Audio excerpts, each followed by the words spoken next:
Hey, what's up mga tol? And as you can see, meron na naman tayong kinakalikot na motor dyan. Yeah, we're planning to restore that thing. So, ang base bike nga pala natin guys ay 175 Kawasaki Barako. Ang pambansang pumasada ng Pilipinas.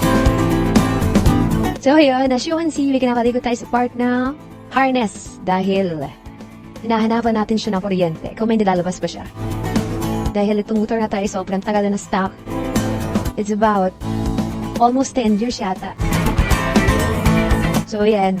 Number 1 yan, na pag bibili kayo ng second hand na motor na wala kayong idea or wala kayong history, hanapin nyo muna yung kuryente na kung meron ba lumalabas. Kasi dyan nyo malalaman kung yung mga possible na papalitan nyo na related sa kuryente niya para manda rin yung makina.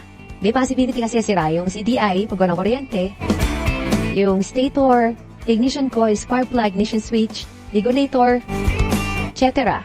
Or pwede rin yung harness. So, kaya kailangan i-check yan mabuti.